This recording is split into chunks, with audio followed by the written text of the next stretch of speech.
Hey, so in the next few minutes, we're going to dig into 401ks, try to understand them a little bit better so that we can optimize them for maximum potential benefit. So maybe this is some type of anecdotal observation, but it seems as though a lot of people get a little confused about 401ks because you end up getting a job and they kind of sit you down, give you some packets to explain some 401k stuff to you, but you're not really paying attention because it's a new workplace. And then all of a sudden you have some 401k account set up. You don't really know what's going on, and a lot of people get wrapped into it. So let's talk about them and see how we can maximize these for potential benefit for most people. So the first thing we have to understand is that a 401k, the best way to explain this in the next 15 seconds is to think of a 401k sort of as a house or a shell, and you can put things inside of that. So as with a house, you're putting furniture, you're furnishing a house. Well, that furniture is going to be stocks and bonds and mutual funds and index funds. So different types of investments go into your 401k, which in itself is nothing. It's just a shell. And then you fill it with different types of investments, different amounts of money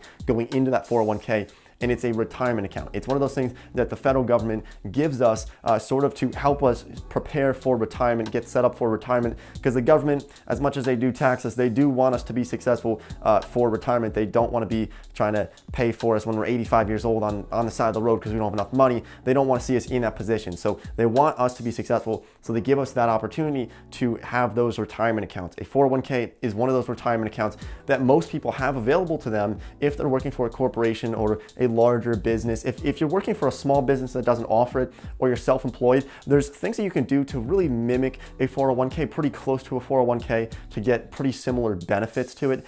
So I think this video could help in a lot of cases for most people, regardless of whether or not you're offered that 401k. Now, let's kind of understand this a little bit better. The basic concept of a 401k, you're essentially going to be pushing off taxes until later. So you can invest money now and not be taxed on it until you take it out after age 59 and a half or older. And so this is actually going to benefit people in the short run pretty significantly. You can write this off on your taxes and save money on your taxes in the short run by doing this with 401k. So the more you're putting into your 401k, the more you can essentially write off on your taxes and pay less taxes, but grow your assets in the short run a lot larger, a lot faster. And you can be putting that money in there and it's going to have time to grow for maybe 20, 30, 40 years or more being untaxed. And then once you retire, you can decide how much you want to withdraw, and then depending on how much you withdraw, it's going to decide your tax rate when you are older, once you're retired. Now, as we mentioned, the whole purpose of a 401k is to help you prepare for retirement. And so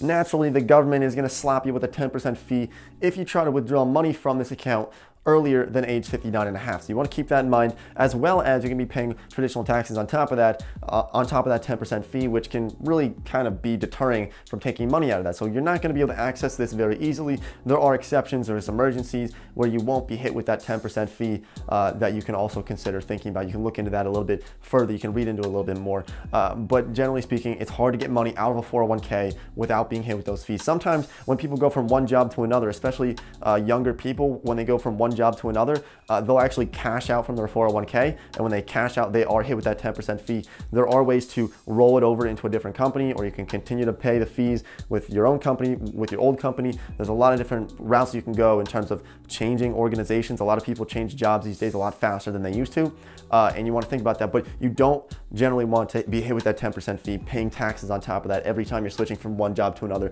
There's ways to roll those over into different jobs, into different accounts. Now, in a lot of cases, in just about every case, what's going to happen is your employer will offer you some type of matching opportunity. So if you put in, say, 3% of your total income for the year, your employer might say, we're going to put in another 3%. So they might match it 1 for 1, where they say, we're going to match 1 for 1 up to 10% of your income. So if you put in 10% of your income, they put in another 10% of your income. That's probably one of the best scenarios that you could be in. Now, in some cases, they're going to say that for every $2 you put in, they might put in $1, or every $3, they might put in $1, or $4, they might put in $1. Hopefully, the more of a match that they give you, the better the opportunity, and the more you should be taking advantage of this opportunity. So how much money should you actually be contributing to your 401k with all this knowledge that we just learned here?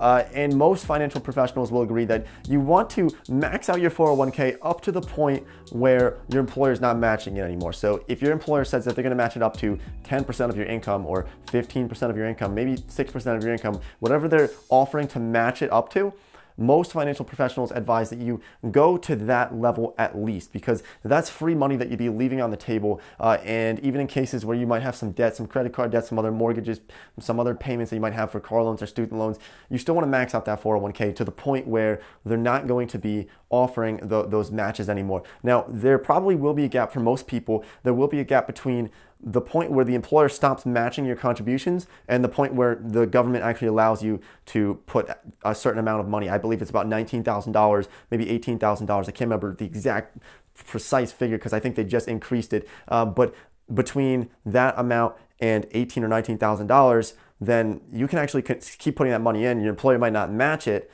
but you can still write that off on your taxes, not pay taxes on it now, pay taxes later, and it can still help boost your total assets in the short run, and not be taxed on that money until 30 or 40 or 50 years down the road whenever you actually take that money out of that 401k. Now, there is one thing that I do want to caution you on with 401ks, and that is when most people get thrown into a 401k from a corporation that they might be working for, many times they get thrown into a target date retirement fund. Maybe it's target date year 2040 or 2060. Whenever you're planning on retiring, it's usually about 40 years after you start, or around age 60 or so, 65, when they're going to set that target date retirement fund for. And in a lot of cases, people get thrown into this and they don't understand that there's something called an expense ratio that you want to be aware of. You want to keep this pretty low. And me personally, I like to invest into things like Vanguard S&P 500 fund, which is 0.04%.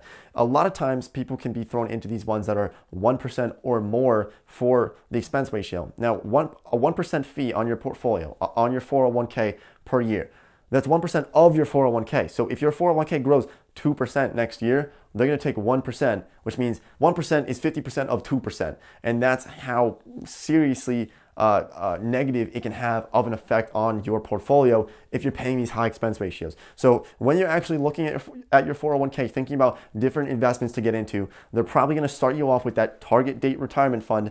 I would think about maybe changing it to something with a lower expense ratio if you're trying to save money over a long period of time, because 1% per year, drag that out over 40 years, that is a lot of money. That could be hundreds of thousands of dollars, quite literally hundreds of thousands of dollars that you're leaving on the table by putting it into some of those funds with high expense ratios, especially over 1%. And in a lot of cases, some people are going to be paying a financial advisor another 1% or more to have someone advise them, who then throws them into certain mutual funds that charge another 1%, and you're paying a large percentage of your portfolio every year just to have it managed with something that you can do yourself. So hopefully that cleared up some questions that people have about 401ks. If you are confused about anything, let me know down in the comment section. I'll try to get back to you as soon as possible. I make these videos to help other people learn more about financial freedom, build financial freedom, and create wealth. So thanks for watching the video. Make sure you're subscribed to the channel, and I will see everybody next time.